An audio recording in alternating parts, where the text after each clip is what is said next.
Hey, I'm MellyS The Story Collector, and this is the Courage 1000 Project, the show where we share personal stories of inner courage from all around the world to inspire you to find your own.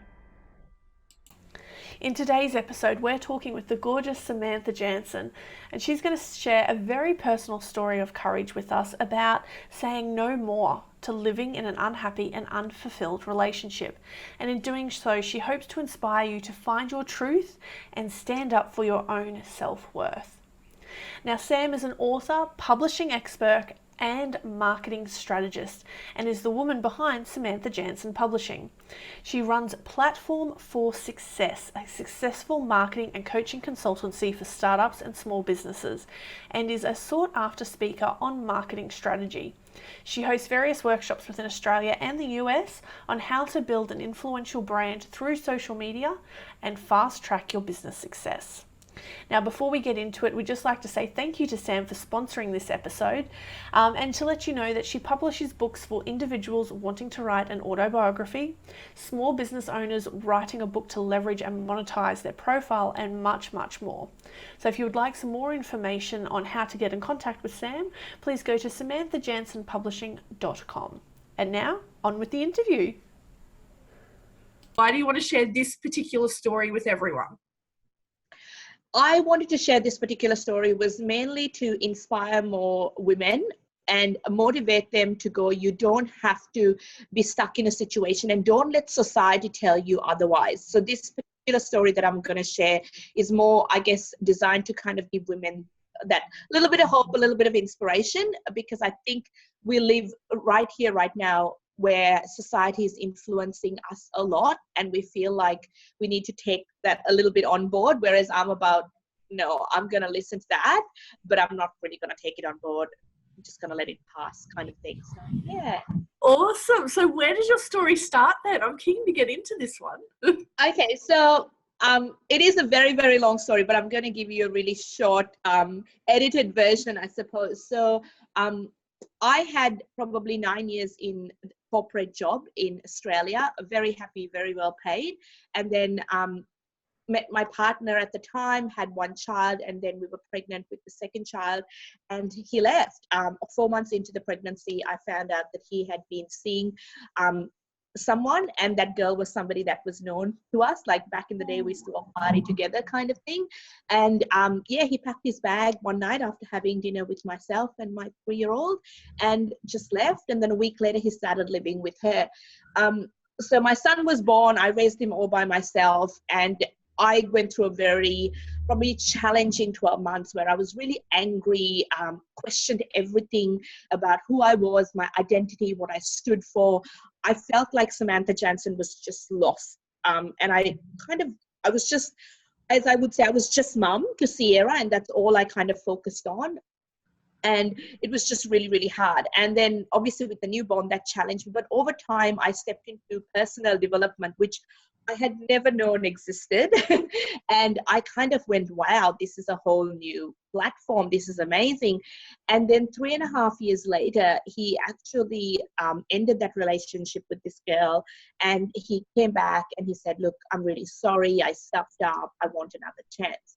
And because of all the personal development work I had done and my Christian faith that kind of went, you have to forgive, you have to move on. Some people change, all these things.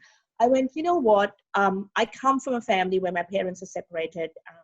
20 odd years ago, this happened to me. Maybe, just maybe things would be different this time around. And I decided, okay, I'm going to give it a red hot go. Like I'm going to try to, forget everything that happened, kind of not suppress the emotions, but more sort of sit in a headspace around this happened. I've forgiven him. He says he has changed. It's going to be okay.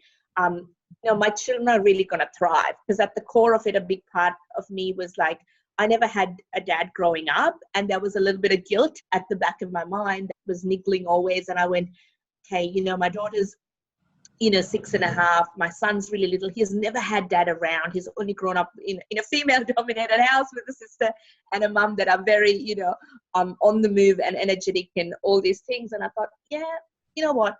I'll take him back. And I did. The first 3 months was interesting because we were trying to navigate how do you move forward in a relationship from, from an intimate place, but also as a family, like I was really trying hard. Yeah, that would have been really challenging. It was, there were these moments where it was like I had flashes of things that kept coming up for me. And I was like, okay, Samantha, that's just your own shit, because honestly, that was just going on in my head. So if I'm truly forgiven him and I'm trying to make it work, I need to find a way to move forward. And that was what I was trying. And then probably about 6 months into it, I felt like he was questioning everything I had built up to this stage, because when he left, I actually started a business. And by this stage, the business had started making really good revenue. I was in a different place. I was in a different headspace. But suddenly I started to feel like, okay, family life is ticking along, but the identity of who Samantha is was starting to be questioned. And yes, I had changed. I will absolutely admit that. I was not the girl he met all those years ago. I was not the woman he left, because I had evolved, I had grown, and I was probably a lot stronger. Now, was I courageous at this point? I probably wasn't just quite yet. So I was kind of strengthening that muscle little by little, but I wouldn't say I was courageous then. And it sort of progressed into probably 12 months down the track, where I was feeling really tired and frustrated, more not physically, but mentally, emotionally. And I was starting to become really snappy and agitated. So like little things where I'd say to the kids, oh, make sure, you do this in the house, or can you help me with this? And they were not doing, I was starting to snap like all the time. I was snapping with him, and I was like, this is not my personality. Like, I'm not a snappy person. I'm not this control freak that seems to be running around. And then I started to ask myself, like, why are you really unhappy, Samantha? Like, you've got him at home. He's really supportive around the children, but he's questioning everything that you stand for in terms of what you're doing with the business and your personal life. Okay. So that's an iggly feeling too.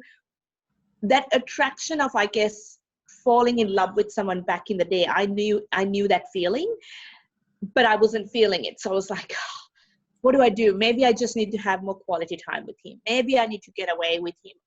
But, there was no big, oh, I'm going to do this. Like, we should go on a holiday. Like, I never prompted any of those, and I never wanted to do any of those. And then I guess that's where the whole courage part came in, where I went, you know what?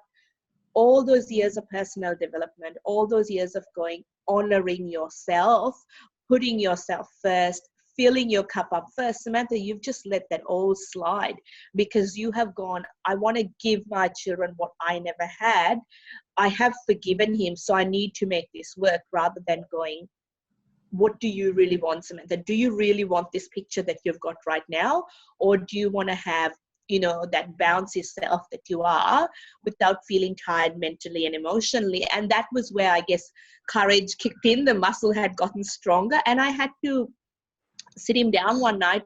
It was probably the most uncomfortable thing I had to do in a very long time. And I kind of felt really sick and nauseous, but I just had to say to him, look, I love you for the person you are, but I'm not in love with you. And I don't think this relationship is going to go anywhere.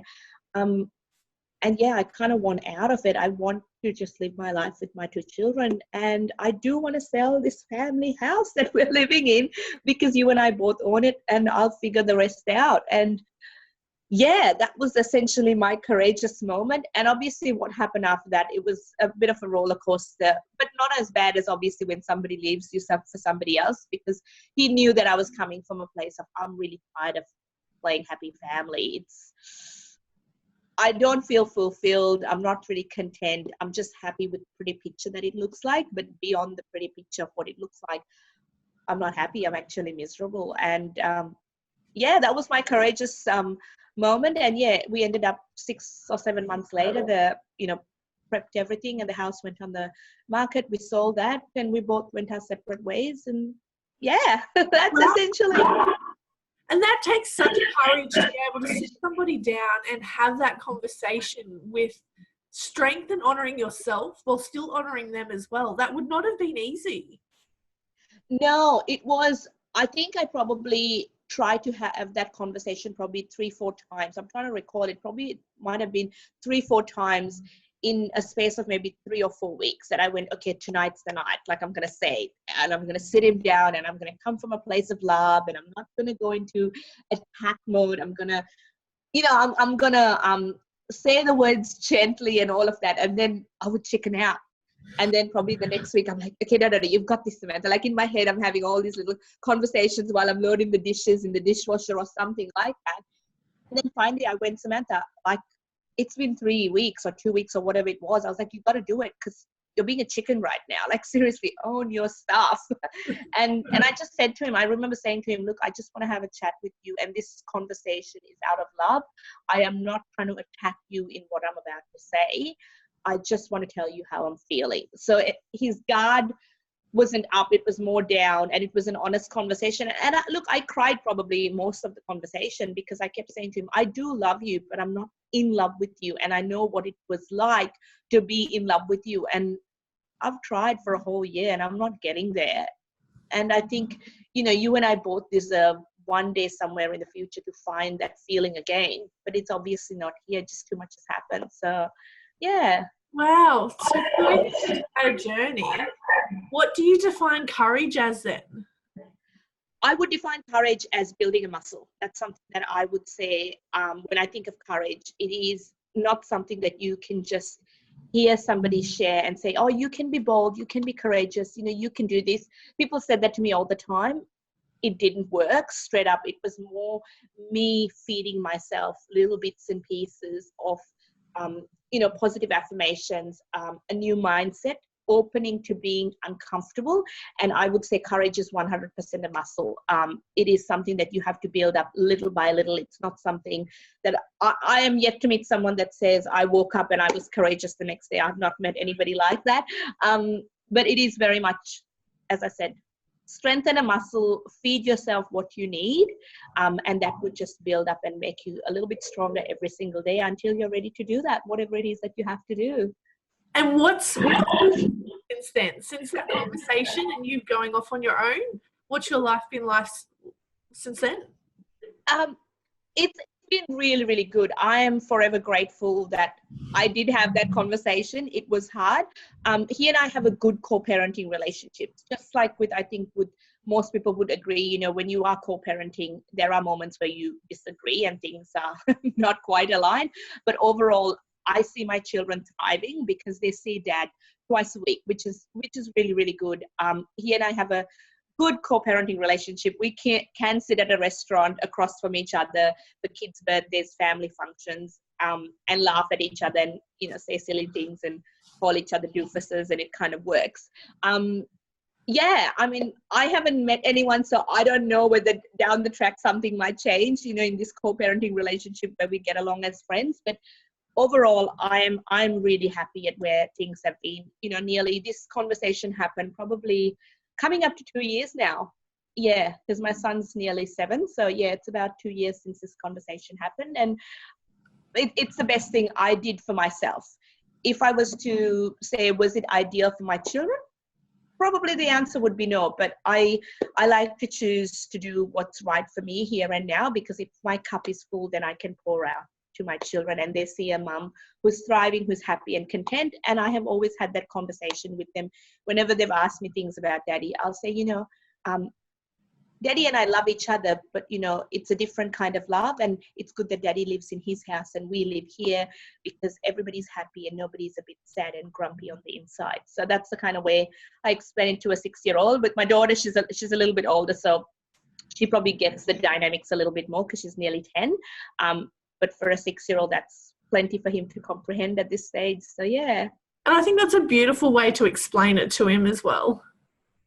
Yeah, I mean, it works and he doesn't seem to question it further. So I'm like, okay, I'm sure as he gets older, he might have more questions. But now it works. Do you feel you are destined to make an impact in this world, but are struggling to find the courage to share your story? Jump over to mellys.com.au for free training, presentations and videos, or simply stay tuned for the next episode of the Courage 1000 project.